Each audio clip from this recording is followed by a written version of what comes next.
안녕하십니까. 이포디에스 뉴스 배종인 기자입니다. 이제 완연한 봄에 접어들었습니다. 벚꽃이 이미 만개했는데요. 이번 주 절정을 이룰 것 같습니다. 독자 여러분들도 봄의 향기에 흠뻑 취해보시기 바랍니다. 자, 따뜻한 계절이 돌아오듯이 우리 경제에 어떤 따뜻한 뉴스가 있는지 이포디에스 뉴스 월간 브리핑을 시작하겠습니다. 3월의 탑 기사입니다. 300조 반도체 클러스터 용인 구축이라는 기사입니다. 지난 15일 윤석열 대통령은 제14차 비상경제 민생회의를 주재하며 300조 원에 달하는 대규모 신규 민간 투자를 바탕으로 수도권에 세계 최대 규모의 첨단 시스템 반도체 클러스터를 구축하겠다고 밝혔습니다. 이번 메가 클러스터는 경기도 용인시가 국가산단 후보지로 선정됐는데요. 첨단 반도체 파운드리 5개 구축과 소부장 및 팹리스 기업 등 최대 150개 반도체 기업을 유치할 계획으로 알려졌습니다. 단일 단지 기준 세계 최대 규모를 자랑하는 신규 클러스터는 기흥, 화성, 평택, 용인의 기존 메모리 생산 단지와 연계해 파운드리, 메모리, 팹리스, 소부장이 하나의 권역으로 연계된 집적 클러스터로서의 기능을 할 것으로 전망됩니다. 더불어 수도권에 구축되는 반도체 메가 클러스터 외에도 14개 지방 국가산단 후보지에는 분야별 첨단산업 국가산업단지 구축이 이루어질 계획이며 기업도 이에 발맞춰 수도권의 지역에 10년간 총 60조 원에 이르는 첨단 산업 관련 투자가 이뤄질 전망입니다. 네, 다음은 3월의 유료 기사입니다. 유료 기사와 관련해 제보, 취재 요청 및 저희 기자와의 소통을 원하는 분은 언제든지 저희 신문사에 연락을 주시기 바랍니다.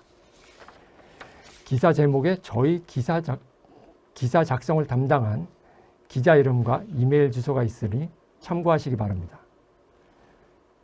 첫 번째 기사는 저렴한 가격에 D2C 찾는 개발자들이라는 기사입니다. 최근 반도체 제조사들이 직접 소비자에게 판매하는 유통 전략을 펼치고 있어 눈길을 끄는데요. 개발자들은 높은 스펙의 제품을 저렴한 가격에 살 수 있다고 좋은 반응을 보이고 있습니다. 특히 구매를 직접 해본 개발자들은 배송이 비교적 신속하고 타 유통 채널에 비해 저렴하다고 느끼고 있는 것으로 나타났습니다. 더불어 온라인 기술 지원 및 무료 오픈소스 툴 등을 제공해 개발 속도를 가속화할 수 있다는 점이 긍정적인 것으로 평가되고 있습니다. 이와 함께 유통 대리점에서도 재고 적체가 발생한 제품이나 신제품 출시를 앞두고 이전 재고를 빠르게 소진하기 위한 소위 재고떨이라고 하는 할인 프로모션을 진행하는 경우도 있어 합리적인 소비를 위해서는 다양한 채널에서 가격을 비교하는 검색 서비스를 이용하는 것이 필요하다고 전문가들은 조언하고 있습니다. 두 번째 기사는 차 디스플레이, 스마트폰 대체, 업계 신기회라는 기사입니다. 옴디아의 수석 연구이사인 데이비드 시에 따르면 오토모티브 디스플레이 시장은 2022년 약 1억 8천만 장에서 2030년 이후 2억 5천만 장의 시장으로 성장할 것으로 전망됐습니다. 이는 전기차 및 자율주행과 향후 UAM 등 오토모티브 산업 성장에 따라 새로운 수요가 창출되며 차량용 디스플레이 시장이 확대되기 때문입니다. 차량용 디스플레이는 면적 확대가 정체되는 스마트폰에 비해 점차 면적이 확대되고 있고 차량 내 다양한 정보를 보이기 위한 다수의 디스플레이 탑재가 가능합니다. 가격적인 면에서도 스마트폰의 경우 저가 경쟁이 치열한 데 반해 차량용 디스플레이는 가격을 높게 유지할 수 있다는 장점이 있습니다. 세 번째 기사는 디보란 반도체 수요 급증, 국내 생산 증가라는 기사입니다. 최근 암남코리아가 세종시 전이산단에 약 1천억 원을 투자해 반도체 특수가스 공장을 신설한다고 밝힌 바 있습니다. 이 공장에서는 디보란을 생산할 것으로 알려졌습니다. 디보라는 반도체 및 태양광 도핑 공정에서 사용되는데요. 최근 이슈가 되고 있는 이유는 낸드 공정에서의 대폭 사용이 전망되기 때문입니다. 낸드 공정에서 3D 낸드 단수가 상상을 초월할 정도로 높아지고 있는데요. 그에 따라 텅스텐 증착의 어려움이 가중되고 있습니다. 디보란이 텅스텐 증착 문제를 해결하기 위한 레이어 소재로 사용되며 향후 수요가 증가할 것으로 전망되고 있습니다. 자세한 기술적 내용과 디보란의 국내 생산량과 관련한 내용은 기사를 참고하시기 바랍니다.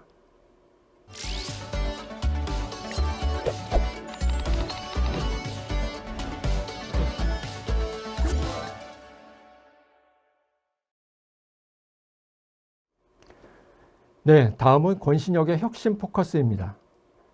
반도체 투자 동향과 전망에 대해 권신혁 기자가 취재했습니다. 권 기자, 반도체 클러스터 구축에 300조 원이 투입된다고요? 네, 정부가 이달 중순 대규모 민간 투자를 바탕으로 수도권에 세계 최대 규모의 첨단 시스템 반도체 클러스터를 구축하겠다고 발표했습니다. 그 규모가 무려 300조 원에 달할 것이라고 밝혔는데요. 삼성전자, SK하이닉스 등 민간이 주도하고 정부는 이에 호응해 첨단 핵심 기술 R&D 지원 및 대기업 팹리스 간 구매 조건부 수요 연계 지원, 그리고 반도체 인재 15만 명 양성에 예산을 투입하는 한편 설비 투자 세액 공제 확대를 통해 간접적인 투자 지원 형태를 띨 것으로 보입니다.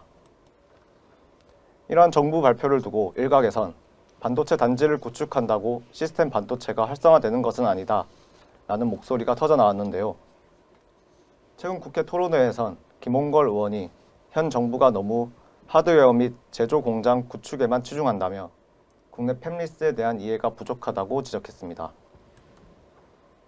왕성호 네메시스 대표는 튼튼한 팹리스를 위해선 소위 똘똘한 IP라고 하는 우수한 설계 자산을 개발하는 것에 치중할 필요가 있다고 강조했습니다. 정부 지원이 IP 개발에 집중적으로 투입될 필요성이 있으며 국내 팹리스는 아날로그 IC와 커스터마이즈드 MCU 개발에 큰 장점이 있는 것으로 전했습니다. 네, 팹리스 쪽 투자 동향은 어떤가요? 네, 최근 경기 안파로 국내 팹리스 쪽 VC 벤처 투자가 경색돼 있는 것으로 전해지고 있습니다. 최근 미국 실리콘밸리 뱅크 파산과 관련해 국내 투자 위축을 걱정했으나 국내 팹리스 소식통에 따르면 한국 팹리스 투자는 주로 국내 자금으로 산업은행을 통해 이뤄지기 때문에 실리콘밸리 뱅크 파산에 따른 영향은 제한적일 것이라며 올해는 미국 금리 인상과 경기 침체에 따른 투자 경색이 더 우려된다고 언급했습니다. 한편 화합물 반도체 산업에서 발전 움직임이 포착됐는데요. 화합물 반도체 관련해 4,400억 원 규모의 정부 예타가 진행 중에 있어 국내에서 관련 생태계 지원이 이뤄질 것으로 전망됩니다. 특히 SiC, 갬뿐만 아니라 산화 갈륨 소재에서 시장 개척을 위한 행보가 나타나 업계 시선이 모아지고 있습니다. 네, 권 기자 수고했습니다. 네, 다음은 주목할 만한 기사를 살펴보는 포커스입니다. 3월 23일 E4DS 뉴스 장거리 드론 통신 및 제어와 배송 드론 실제 사례 웨비나에서는 황희철 해양 드론 기술 대표가 나와 자사의 드론 배송 플랫폼 나라온에 대해 설명하며 다양한 산업에서 드론이 사용되기 위해서는 인프라 구축이 필수적이라고 주장했습니다.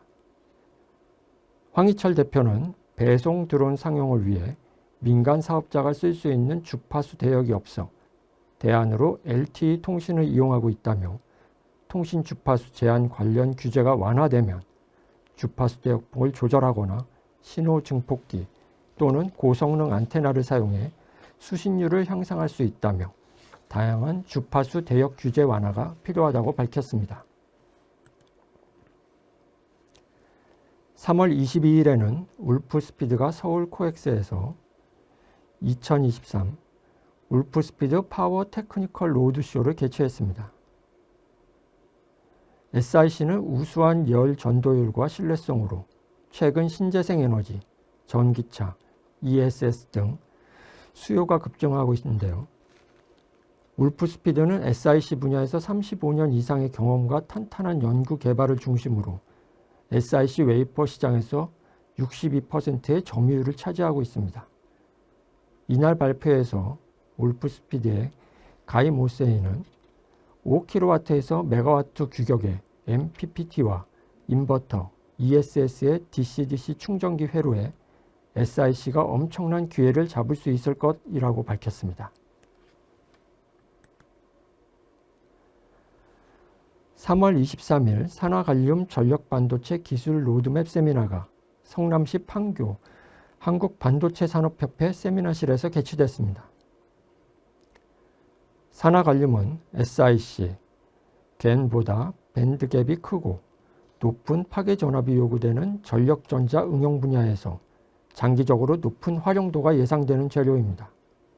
SiC, 겐 반도체는 해외 기업들이 주도권을 가지며 국내 기업들이 뒤처진 것으로 평가받지만 산화갈륨에서는 국내 연구 산업계가 준비한다면 시장성이 있을 것으로 전망됩니다. 현재 산화갈륨 기술 특허는 일본이 앞서고 있으며 이어 미국과 중국 등에서 특허 출원이 높은 것으로 나타나고 있습니다.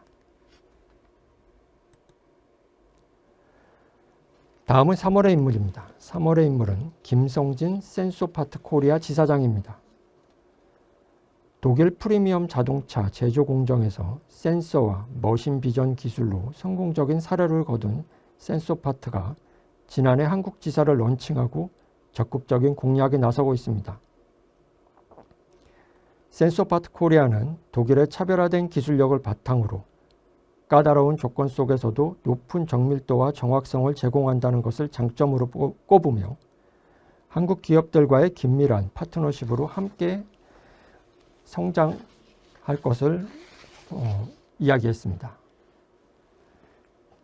김성진 지사장의 이야기를 들어보시죠. 저희 센소파트를 선택하셔야 하는 이유는 크게 세 가지입니다. 첫째, 메이드 인 저머니, 독일의 기술력으로 차별화된 성능을 제공합니다. 강한 내구성으로 거친 작업 환경에서도 용이하게 적용이 가능하고 유지 보수에 대한 부담도 덜어드릴 수 있습니다. 또한 높은 정확도로 움직이는 공정이나 작업 환경이 까다로운 조건에서도 뛰어난 정밀도와 정확성으로 일괄된 작업 결과를 제공합니다. 두 번째, 합리적인 비용. 저희 센소파트는 뛰어난 성능의 제품을 합리적인 비용으로 고객이 스마트 공정과 자동화 공정에 한 발 더 가까이 발전할 수 있도록 도모합니다. 비용의 부담으로 자동화 공정을 주저하시는 기업이 있다면 저희 센소파트가 좋은 대안이 될 수 있습니다. 세 번째, 쉬운 사용성. 기존의 센서나 머신 비전에 대한 지식과 경험이 없는 누구나 특별한 교육 없이 사용할 수 있는 쉬운 사용성을 자랑합니다. 또한 기존 공정에도 유연성 있는 통합이 가능하여 작업자와 기업의 부담을 줄일 수 있습니다.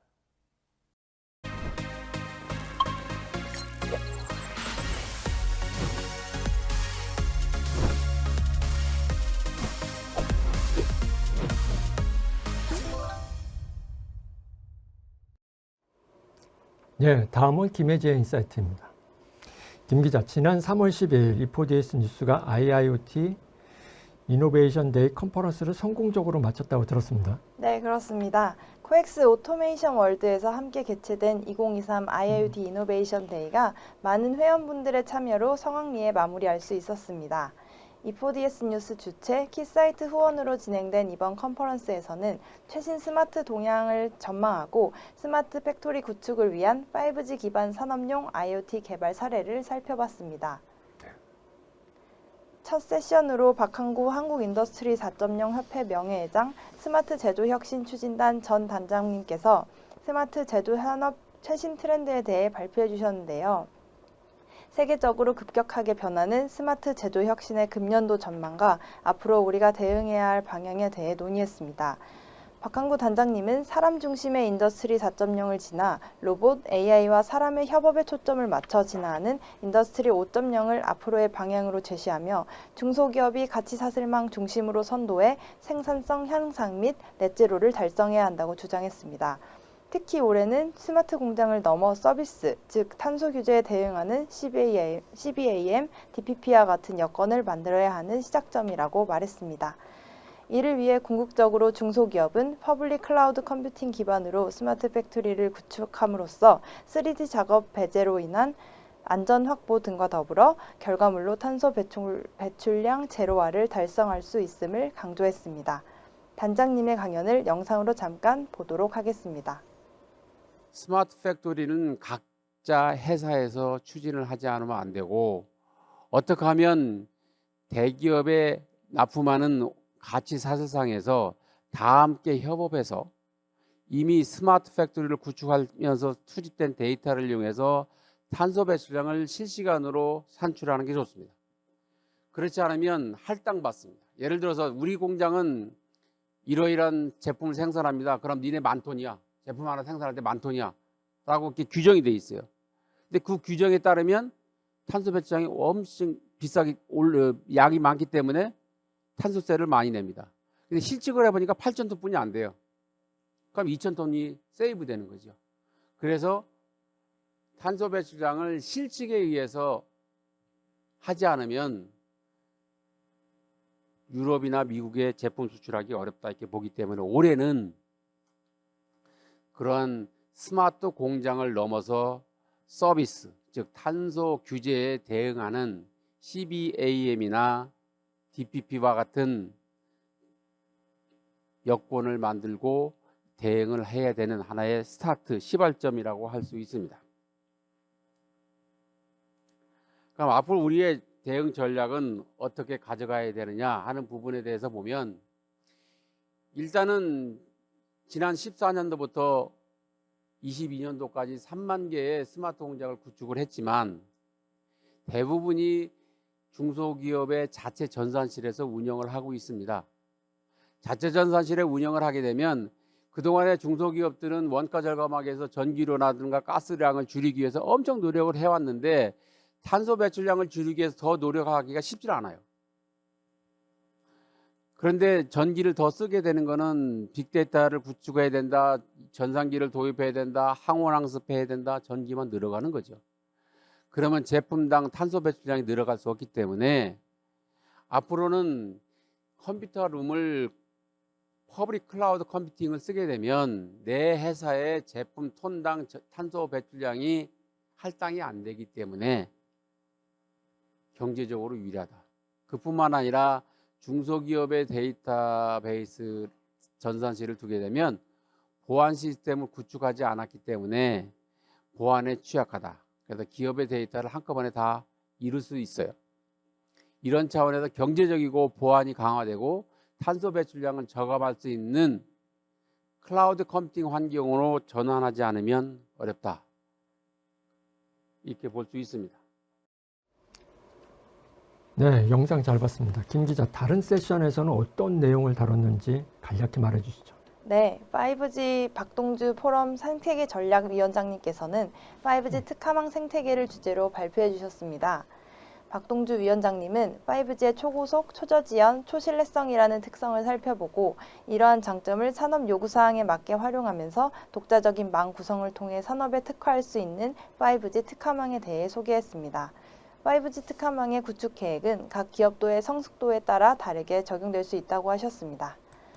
다음으로 신재승 애트리 책임연구원님은 5G 기반 IIoT 시스템 개발 및 서비스 검증을 주제로 실제 경북 경산에서 또 핀란드에서 진행한 스마트 팩토리 원격 실시간 제어 서비스 검증 사례를 소개하셨습니다.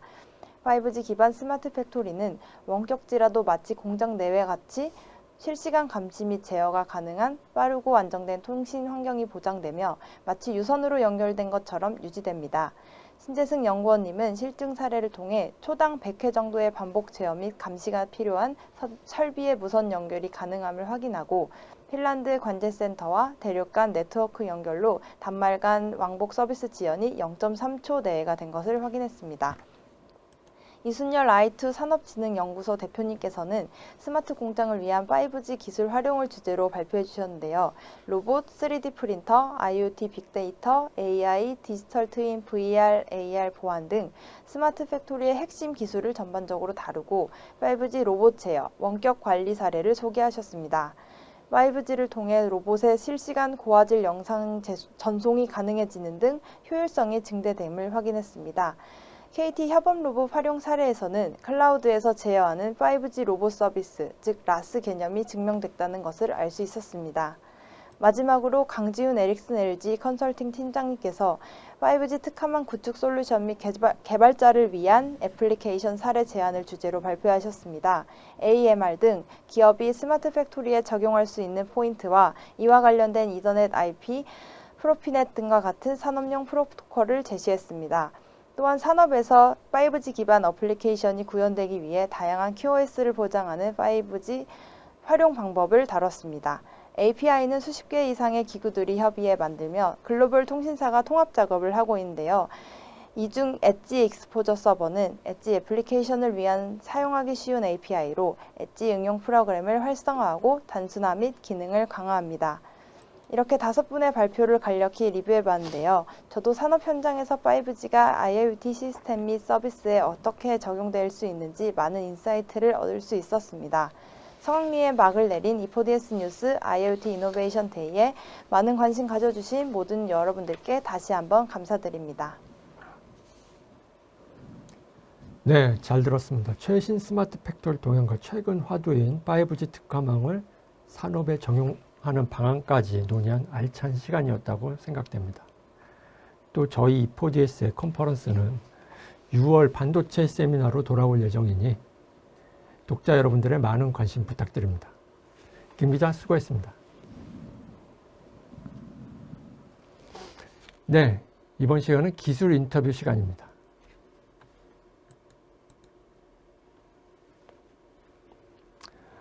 지난 3월 20일 김용진 인피니언 테크놀로지 코리아 이사와 BMS에서의 기본 구성 요소에 대한 설명 및 동작, 보호 스위치로 사용되는 모스펫의 성능을 보장하기 위한 주요 고려사항에 대한 이야기를 나눴습니다.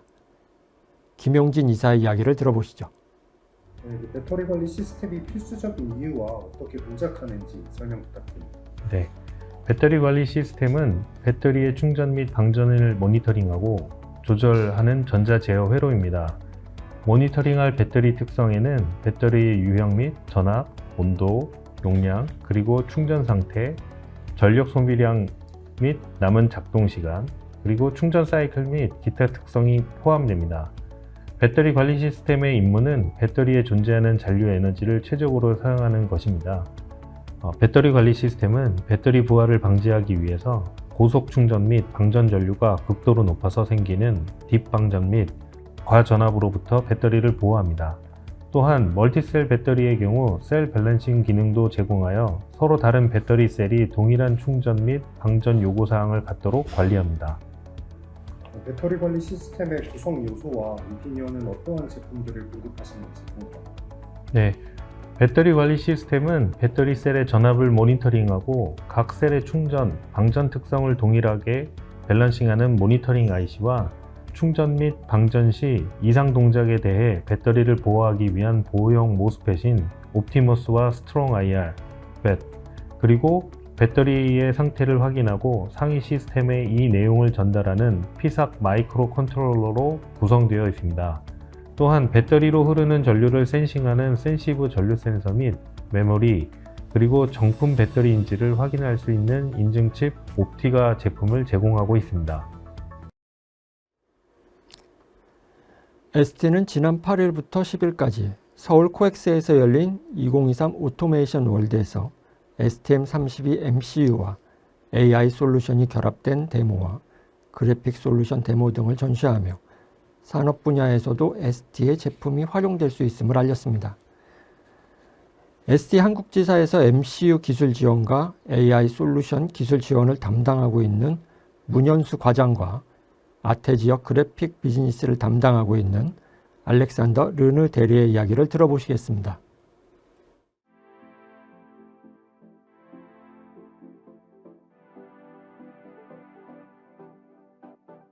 네, 안녕하세요. 저는 ST 마이크로 일렉트로닉스 한국지사에서 MCU 기술 지원과 AI 솔루션 기술 지원을 담당하고 있는 문현수 과장이라고 합니다. 오늘 이 소개해드릴 데모는 STM32 MCU와 AI 솔루션이 결합된 데모입니다. 실제로 이제 STM32 MCU에서 이제 클라우드나 이제 서버에 연결 없이도 MCU 엣지단에서 AI 프로세싱이 가능한 그런 데모가 되겠습니다. 실제로 STM32 MCU가 모터를 구동하고 있고 이 모터의 정상 동작과 이상 동작 이 두 가지 분류를 AI 모델로 실행을 하는 그런 예제가 되겠습니다. 그래서 실제로 저희 ST에서 이 나노 엣지 AI 스튜디오라는 프로그램을 제공하고 있는데 이 프로그램 같은 경우에는 기존에 저희 STM32 MCU 개발자분들이 이제 AI에 대한 기반 지식이나 어떠한 리소스 없이도 충분히 AI 모델을 생성할 수 있는 그런 툴이 되겠습니다. 그래서 실제로 개발자분들은 이 화면 위처럼 이제 데이터셋만 넣어주시면은 쉽게 AI 프로세싱을 할 수 있는 그런 데모가 되겠습니다. ST는 앞으로도 계속 인더스트리얼 시장에 이렇게 AI 솔루션을 적용할 계획을 갖고 있습니다. 이제 대표적으로 오늘은 이제 MCU에 AI가 결합된 데모를 보여드렸는데요. 앞으로도 이제 전반적인 모든 저희 제품에 AI가 적용될 수 있도록 기술 지원도 많이 할 거고 그 다음에 제품도 업데이트를 할 예정이니까 많은 성원 부탁드리겠습니다. 감사합니다. So hello, my name is Alexander and I'm in charge of the graphic business in the Asia Pacific region at STMicroelectronics. So during this event today at Smart Factory, we presented our graphic solution. So our graphic solution is divided into two areas. We have the microcontroller part and we have the microprocessor part. So when it comes to the microcontroller, we run RTOS, so a real-time operating system, while on the other hand, when we go for the MPU, we mostly run Linux. Here for the MCU, this is our latest product, the U599, embedding the brand new GPU that can allow smooth scaling, rotation, and texture mapping. With this MCU, we have a free of charge GUI solution called TouchGFX, where you can easily create your GUI and then directly download onto the board. Our graphic solution is focusing on different markets. We have, of course, the wearables, the home appliances, but not only, we also have the industrial market. So for the MPU part, we are focusing also on the industrial market, like this 3D robot arm. And for the MCU, well, it depends on your GUI requirements, but basically we can cover a wide range of display resolution with different display interfaces. And with this new GPU, you can go very far in terms of animation complexity. So thank you for participating at this Smart Factory event. Here we had a great time. We were able to see what the customers required in terms of UI in the industrial domain. So we see that our products can match the requirements of the industrial market. So this event was a very fruitful event for ST. So thank you very much and see you soon.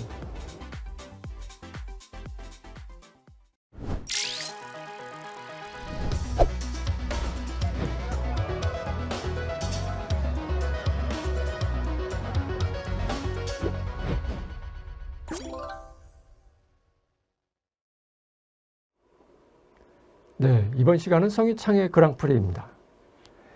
지난 15일부터 3일간 서울 코엑스에서 EV 트렌드 코리아와 인터배터리가 개최됐습니다. 성희창 기자가 직접 다녔습니다. 성 기자, 이번 전시회가 어땠는지 이야기 한번 해주시죠. 네, 지난 3월 15일부터 3일간 열린 EV 트렌드 코리아와 인터배터리에서는 2023년 전기차 트렌드를 주도할 전기자동차와 국내 배터리 3사의 차세대 배터리와 ESG 전략을 볼 수 있었습니다. EV 트렌드 코리아부터 자세히 살펴보겠습니다. 환경부가 주최한 EV 트렌드 코리아는 150개사 450부스 규모로 코엑스 시올에서 열렸는데요. 현대, 기아, 볼보 등 다양한 완성차 기업, 대형 채비, 모던테크 등 충전 관련 기업과 부품사들이 대거 참여했습니다. 지난해 출시된 대표 전기차 8종 중 전문 심사위원들의 평가와 소비자 투표를 합산하여 시상하는 XEV 어워즈도 진행됐습니다. 대한민국 올해의 전기차와 소비자가 선정한 전기차는 현대차의 아이오닉 6, 올해의 혁신 전기차는 기아의 EV6 GT가 차지했고 사용자 선정 올해의 전기 충전기는 채비가 거머쥐었습니다. 주목할 만한 부스로는 기아와 볼보가 있었는데요. 기아는 차량 내 플라스틱 소재 부품의 20%를 재활용 플라스틱으로 적용하겠다는 목표와 함께 과정을 설명하는 인터랙티브 월도 설치했습니다. 비영리 단체인 오션클린업은 2022년 11월 기준 바다에서 제거한 플라스틱은 약 145톤이며 2040년까지 해양 플라스틱의 90% 이상을 수거하겠다는 목표를 발표한 바 있는데요. 기아는 오션클린업이 수거하는 해양 폐플라스틱도 사용할 수 있도록 연구 개발을 지속할 예정이라고 밝히며 지속 가능한 미래에 대한 메시지를 전달했습니다. 볼보는 국내 최초로 대형 전기 트럭인 볼보 FH 일렉트릭을 공개했습니다. 볼보 트럭은 한국에서 도심 지역 내 배송, 폐기물 수거, 지역 간 운송 및 건설 현장과 같은 광범위한 장소에서 다양한 운송 수요가 전동화될 수 있다고 전망했습니다. 이번 EV 트렌드 코리아 2023에서 공개한 볼보 트럭의 FH 일렉트릭은 3개의 모터로 666마력의 출력을 낼 수 있는데요. 이 모델은 삼성 SDI의 배터리를 사용하며 21700 원통형 배터리 28,080개의 배터리 셀이 탑재됐고 니켈 함량 91%의 하이니켈 양극재가 적용됐으며 상용 트럭 탑재를 위해 고출력, 고에너지 밀도를 구현해낸 것이 특징입니다. 540kWh의 배터리 용량으로 미적재 시 1500km, 44톤을 적재했을 때 300km를 주행할 수 있으며 최근 독일에서 진행된 주행 테스트에서 완전 적재 상태 시 평균 시속 80km로 343km를 주행했다고 합니다. EV 트렌드 코리아에서 볼보 트럭 관계자는 외부에 탑재된 카메라 센서와 레이더로 도로에서 발생할 수 있는 위험을 최소화했다며 실내에도 센서가 탑재되어 졸음운전 등 안전에도 만전을 기한 볼보 트럭의 모습을 볼 수 있다고 전했습니다. 같은 기간 코엑스 A홀에서는 인터배터리가 개최됐는데요. 이번 인터배터리 전시회에서 볼 수 있었던 2023년 배터리 업계의 트렌드는 전고체 배터리를 포함한 차세대 배터리와 친환경성입니다. 국내 배터리 3사 모두 전시한 전고체 배터리는 미래 전기차 시장의 게임 체인저라고도 불리는데요. 기존 리튬이온 배터리 대비 열 안전성이 뛰어나 폭발이나 화재 가능성이 현저히 낮으며 1.5배 수준의 높은 에너지 밀도로 동일 부피당 더 많은 용량의 배터리 탑재가 가능하기 때문입니다. 또한 아리백 등 친환경성을 강조하고 있는 글로벌 정책의 배터리 3사 모두 배터리 재활용 및 재사용 등을 내세우며 미래 지구에 기여하려는 움직임도 보이고 있습니다. 기업별로 살펴보면 SK온은 CES 2023에서 혁신상을 수상한 NCM9 플러스를 전시했습니다. NCM9 플러스는 SK온이 세계 최초로 니켈 비중을 90% 이상으로 높인 NCM9에서 에너지 밀도를 추가 개선한 배터리로 현재 개발을 완료해 양산을 앞두고 있다고 합니다. 또한 SK온은 지금까지 공개되지 않았던 다양한 배터리 셀 포트폴리오인 코발트를 완전히 배제한 코발트 프리 배터리와 LFP 배터리, 각형 배터리 등을 처음으로 선보였고요. 환경을 위한 제조 및 재활용 기술을 보여주는 영상도 전시했습니다. 이 영상은 배터리 제조부터 재활용까지 EV 배터리 전 세계 중위에 걸친 자원순환 솔루션으로 니켈, 코발트, 망간 금속을 추출한 뒤 회수한 금속으로 다시 한번 배터리 셀을 생산하는 영상이었습니다. 삼성 SDI는 차세대 전고체 배터리를 전시했습니다. 삼성 SDI의 전고체 배터리는 독자 조성의 고체 전해질 소재와 리튬 음극재로 수명을 개선한 무음극 기술이 특징입니다. 또한 기존의 흑연, 음극재 대신 실버 카본층을 사용해 부피를 획기적으로 줄여 에너지 밀도와 성능을 높였다고 전했습니다.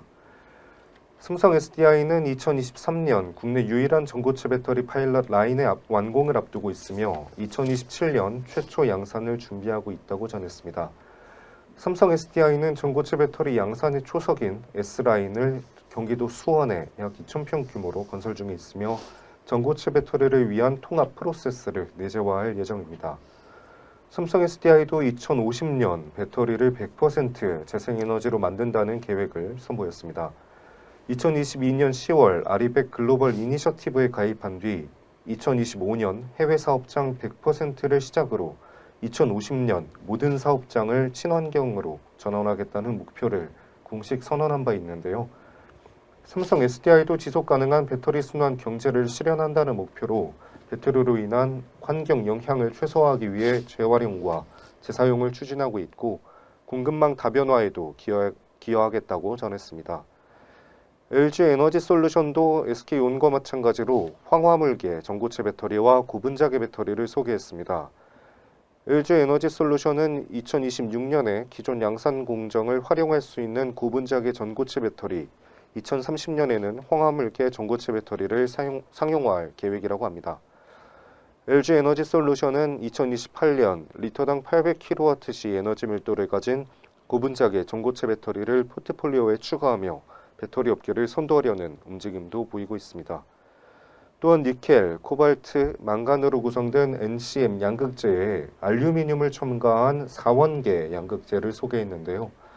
원자재 가격이 높은 코발트의 함량을 줄이고 니켈 함량을 높였으며 저렴한 알루미늄 소재를 추가해 가격 경쟁력을 높인 차세대 소재입니다. 네, 전기차 및 배터리에 관해서 많은 정보를 얻을 수 있었습니다. 성 기자, 수고했습니다. 네, 이번 시간은 3월의 웨비나입니다. 3월 7일에는 유니버셜 로봇에서 협동 로봇 활용 가이드, 코봇으로 머신 텐딩 하기를 주제로 웨비나를 진행했습니다. 협동 로봇을 이용한 머신 텐딩 자동화 구축을 통해 산업 현장에서 급증하는 노동력 부족에 적극 대처하고 갑작스런 주문 증가에 유연하게 대응할 수 있는데요. 이와 관련해 이번 웨비나 발표를 담당한 이정민 일렉트릭스 파트장의 이야기를 들어보시겠습니다. 그럼 머신 텐딩을 자동화해야 하는 이유에 대해서 살펴보겠습니다. 옆에 동영상에서 보시는 것과 같이 작업을 하게 되면 효율 면에서 많이 떨어지게 됩니다.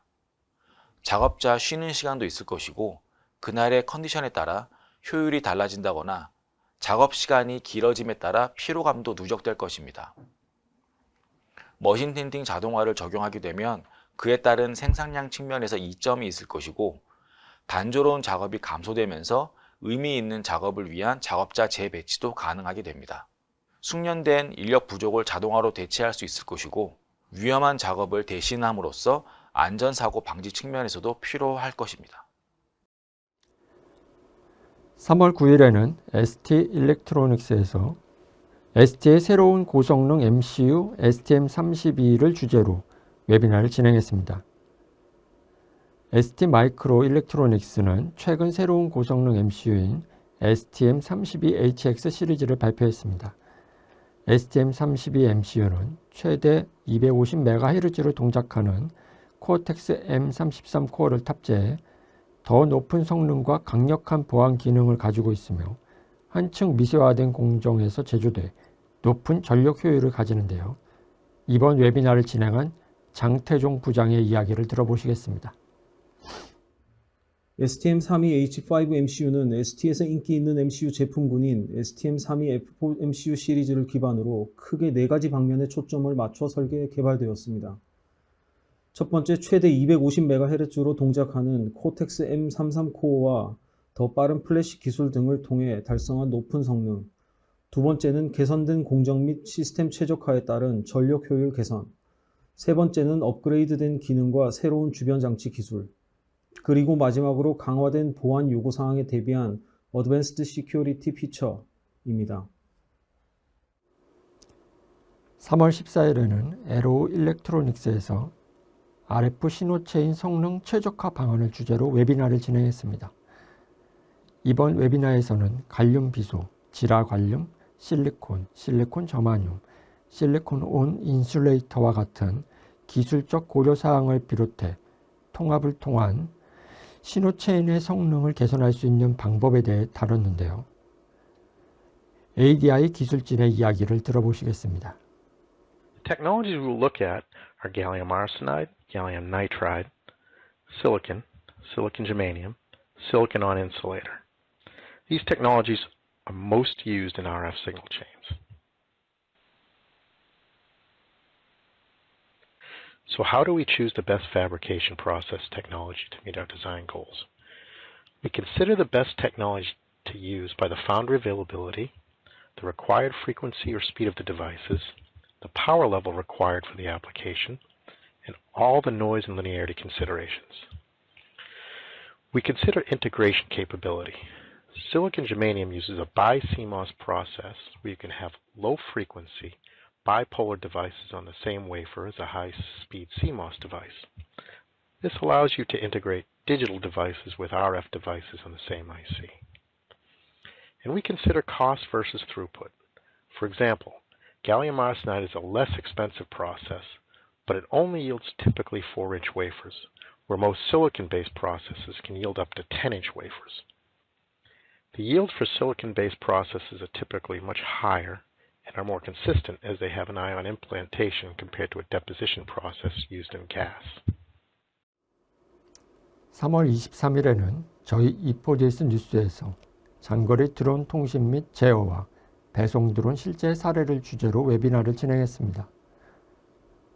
드론은 기존 단거리 영역을 벗어나 해상 택배 등 수 킬로미터에 달하는 장거리 임무 수행도 진행하고 있습니다.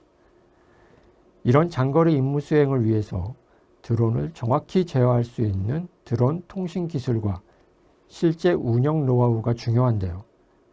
이에 실제 배송 드론 운송 면허를 가지고 있는 해양 드론 기술의 황희철 대표이사에게 실제 사례를 들어봤습니다.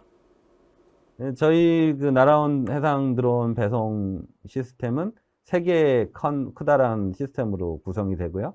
드론 배송을 해야 되는 드론 체계, 그다음에 이걸 통제를 해야 하는 통제, 그다음에 이것을 아우르는 운영 소프트웨어, 요 3가지로 저희가 2년에 걸쳐서 개발을 완료해서 플랫폼 서비스를 하고 있습니다. 네, 간단한 저희 시스템 소개입니다.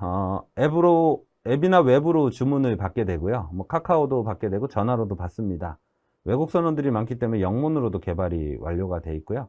이렇게 다양하게 하면 저희한테 이제 연락이 오고 저희가 주문을 하게 됩니다. 근데 주문하고 배송하기 위한 다양한 시스템이 있지 않으면 안 돼서 네, 플랫폼의 구축을 완벽하게 했고요.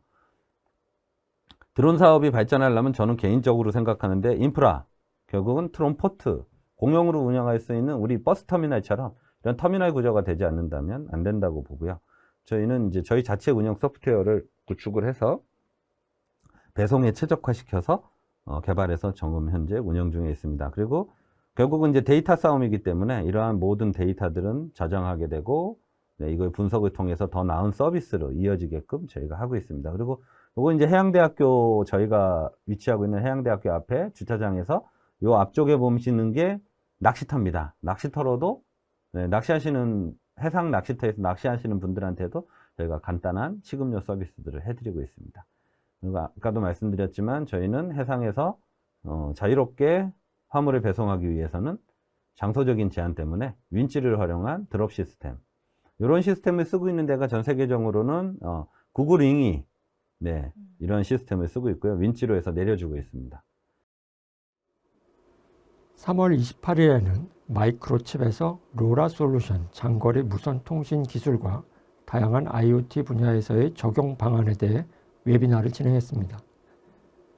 이번 웨비나에서는 장거리 무선 통신 기술인 로라의 기능에 대해 자세히 알아보고 상위 네트워크 프로토콜인 로라1과 미위를 비교해 장단점을 살펴봤습니다. 발표를 담당한 김기범 수석의 이야기를 들어보시죠. 마이크로칩의 로라 솔루션은 IC와 모듈 모두 준비되어 있습니다. 로라 IC는 유연한 설계를 가능하게 하고 가격에 민감한 제품 디자인에 적합합니다.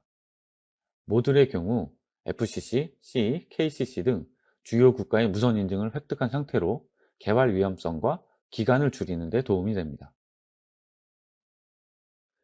CMR3사 제품군은 MCU와 로라 트랜시버가 통합된 SiP 솔루션입니다. FCC, IC, RED 인증이 완료된 디자인 패키지와 로라웬 스택이 제공되며 마이크로칩 스튜디오 기반의 편리한 개발 환경도 준비되어 있습니다. CMR3사는 48MHz의 코어텍스 M0 플러스 MCU가 내장되어 있으며 256KB 플래시와 40KB 램을 제공합니다. ADC, USB와 함께 UART, I2C, SPI, 린 등 다양한 주변 장치도 포함되어 있습니다. 내장된 로라 트랜시버는 137MHz에서 1020MHz까지 지원하며 최대 무선 출력은 20dBm이고 수신 감소는 마이너스 148dBm입니다. 네, 다음은 4월의 웨비나입니다. 4월 6일에는 저희 E4DS 뉴스가 IoT 전략연구소 김학용 소장을 모시고 스마트홈 시장의 지각 변동을 일으킬 메터 표준을 주제로 웨비나를 진행합니다. 4월 13일에는 ST 마이크로 일렉트로닉스에서 플라이트 센스 TOF 소개 및 VL53L7 CX 멀티존 거리 측정 센서 EVK 사용법을 주제로 웨비나를 진행합니다. 4월 18일에는 인피니언 테크놀로지스 코리아에서 안전하고 효율적인 무선 충전 솔루션 USB-C를 통합한 인피니언의 WLC1115 마이크로 컨트롤러 소개를 주제로 웨비나를 진행합니다.